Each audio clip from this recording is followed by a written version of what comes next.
Welcome, seekers of truth. Today we uncover the greatest misunderstanding in ancient history. Turn the other cheek. For over 2,000 years, this famous phrase has been mocked as ultimate cowardice. People falsely believe it teaches us to be weak, begging for mercy while tyrants trample on us. But what if I told you this was never surrender? What if it was a calculated act of defiance? Prepare to witness how a single, silent gesture shattered the vast power of the Roman Empire. The year is 30 AD. We stand on the dusty streets of Jerusalem under brutal Roman law. Here, the heavy boots of the garrison dictate daily life, and human dignity is easily crushed. Historical records show a world divided, sharply, between the conquerors and the oppressed. Watch this weary Jewish peasant, clothed in rough linen, walking head down among the relentless shadows. Suddenly, a Roman soldier blocks his narrow path. The soldier's metal armor gleams with cold authority. There is no provocation, no spoken word of anger, just the cruel arrogance of total power. In a flash of violence, the legionary swings his mighty right arm directly toward the poor man's face. The back of the soldier's hand strikes the peasant's right cheek with a truly sickening, bone-rattling impact. A cloud of red dust explodes into the stifling air as the victim is brutally thrown off balance. He stumbles hard against the rough stone wall, his body trembling as a dark bruise quickly forms on his skin. The crowd of onlookers instantly freezes in pure terror, casting their frightened eyes down to the dirt.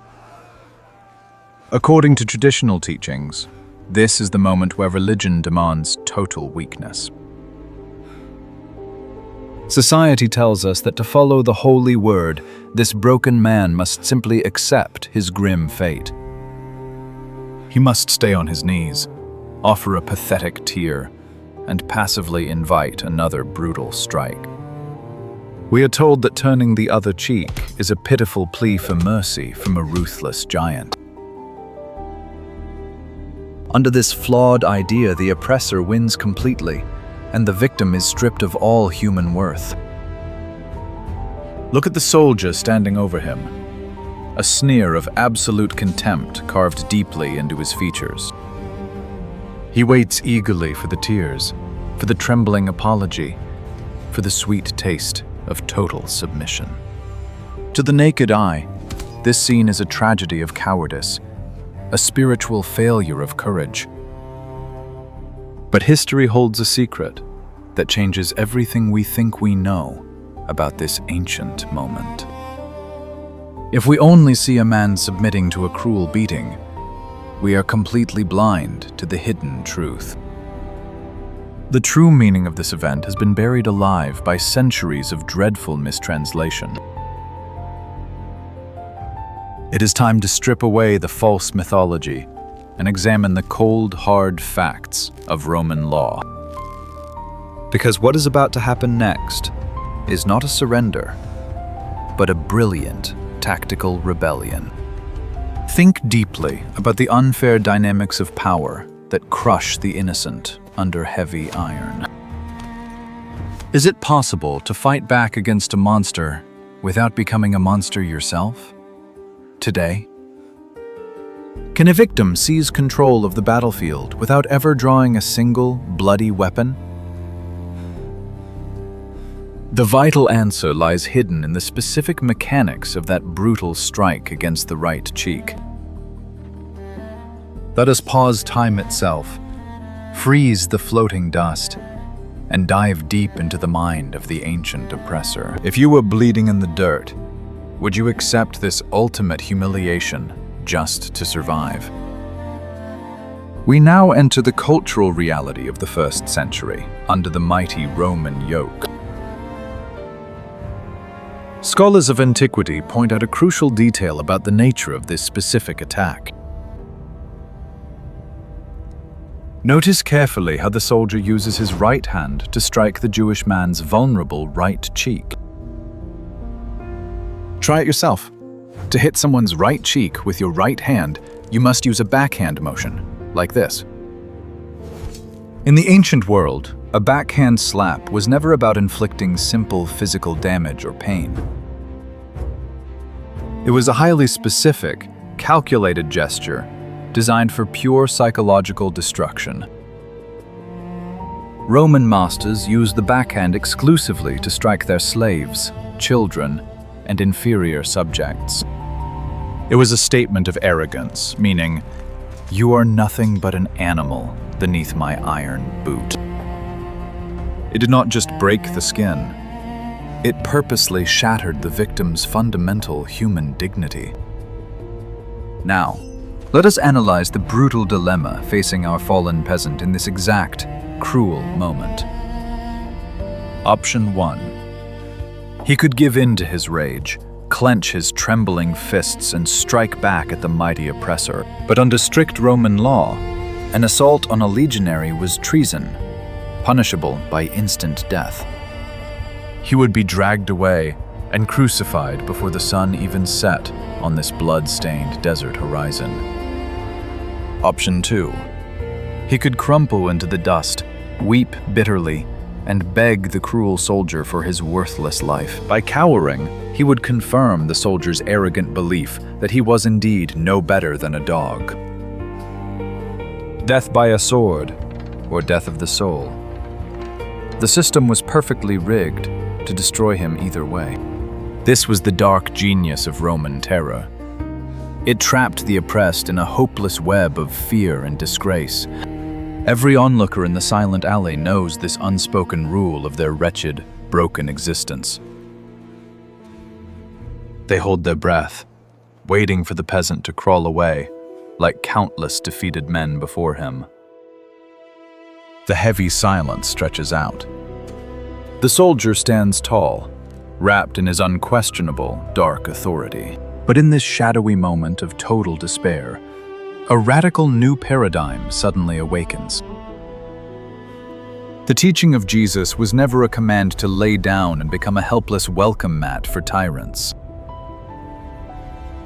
It was a subversive masterclass in psychological warfare for those who had no iron swords. To understand the shocking power of what happens next, you must visualize the body mechanics. The victim is on the ground, his right cheek stinging from the degrading backhand slap he just received. The abuser is right above him, his right arm still positioned for another brutal swinging strike. If the peasant stays down, the cycle of unilateral violence and total shame continues on. But watch closely. The peasant does not weep. He does not apologize. He makes a bold, dreadful choice. Slowly, defiantly, he begins to rise from the dirty street, unfolding his battered, aching body.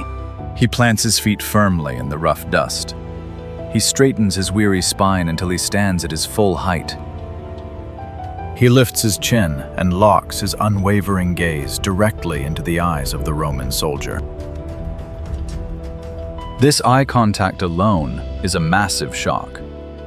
Slaves do not stare down their harsh, unforgiving masters. The air in the alley suddenly grows thick with an electric, unprecedented type of tension. He has refused to be broken, but he is about to do something far more dangerous than standing. Faced with certain death or absolute disgrace, how could any victim reclaim their stolen honor?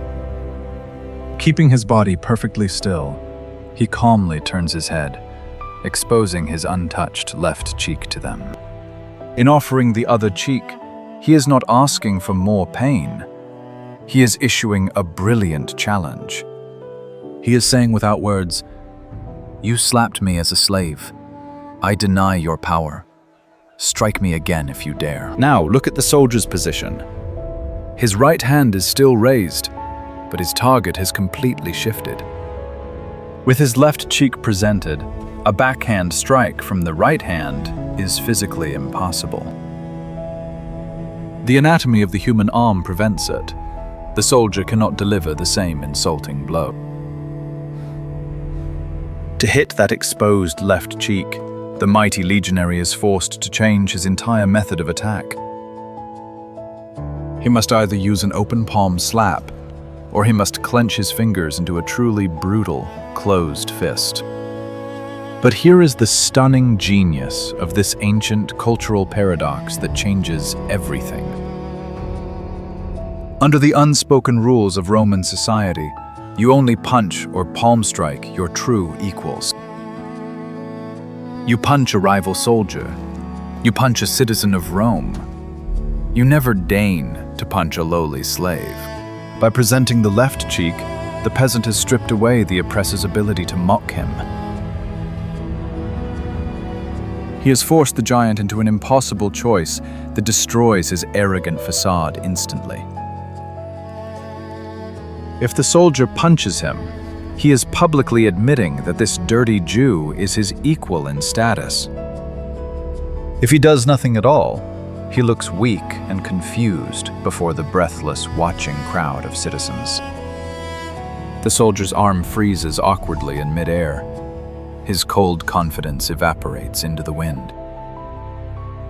For the first time, the mighty conqueror is the one who feels deeply uncomfortable and exposed. The peasant has not used an ounce of violence, yet he completely dominates the battlefield. He has taken control of the interaction, dictating the terms of his own human existence.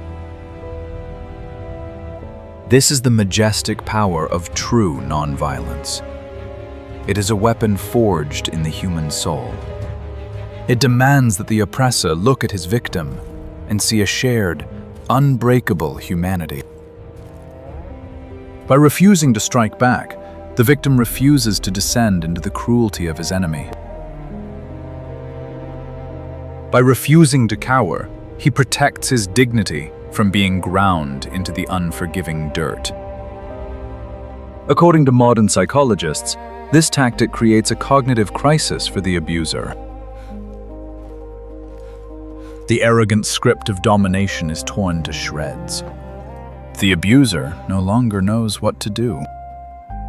We see the legionary slowly lower his arm, a shadow of defeat crossing his hardened face. The unspoken victory rings louder than any clashing swords in the history of the empire. This is not weakness. This is the absolute pinnacle of courage in the face of atrocity. To turn the other cheek is to stand like a mountain against a sweeping tidal wave of hatred. It proves that no amount of metal or violence can ever conquer a truly mastered mind. It demonstrates that your spirit remains completely unbroken by the brutal cruelty of the world. You actively choose not to participate in the endless, destructive cycle of blind revenge. Violent revenge would only justify the tyrant's false claim of ultimate superiority. By absorbing the harsh blow without returning it, the victim forces the attacker to reflect. The Roman soldier is left standing alone with the ugly reality of his own terrible actions. The silent crowd watches in absolute amazement as the balance of power shifts so completely. This truly brave peasant has rewritten the rules of engagement before their deeply astonished eyes. His quiet stance becomes a blazing symbol of hope for all who suffer under heavy tyranny. History reveals this method was highly effective in exposing deep social injustice.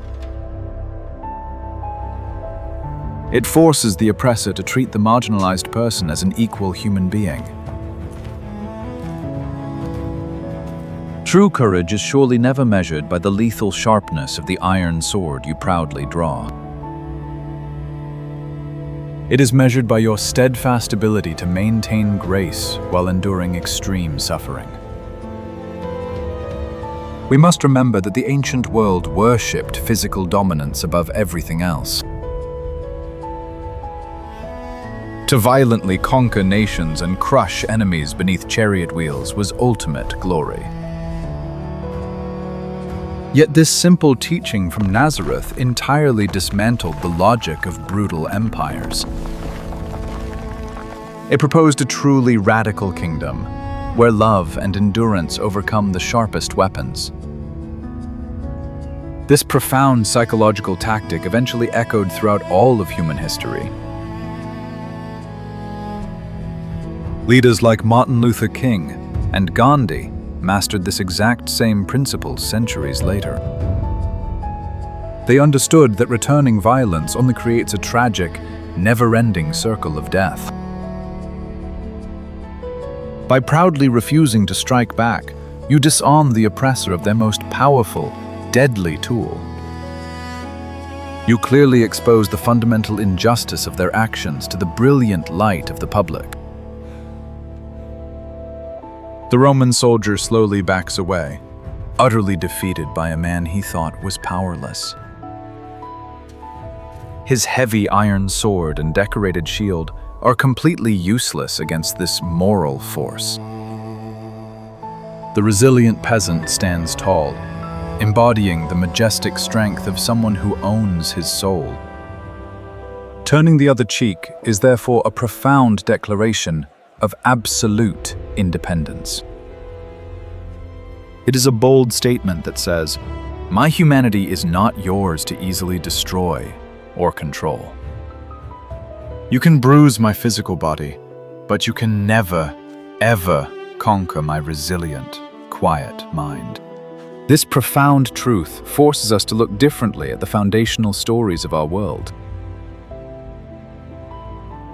How many other sacred teachings have been twisted by the arrogant voices of the powerful? We must deeply question the narratives that demand our passive and unquestioning obedience. True spirituality never asks you to surrender your precious dignity to ruthless monsters. It empowers you to stand firmly in the scorching desert sun, entirely unshakable and free. The next time you face a deeply unfair situation, remember the courage of this dusty alley.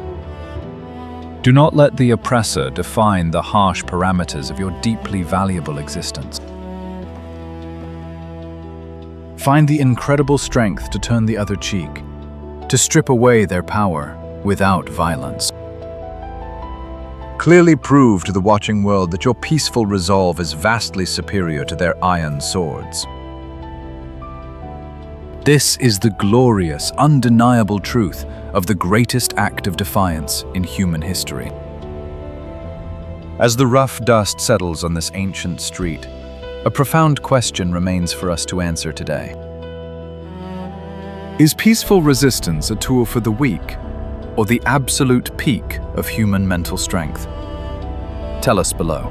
If this historical truth opened your eyes, please like this video, share it, and subscribe to our channel now.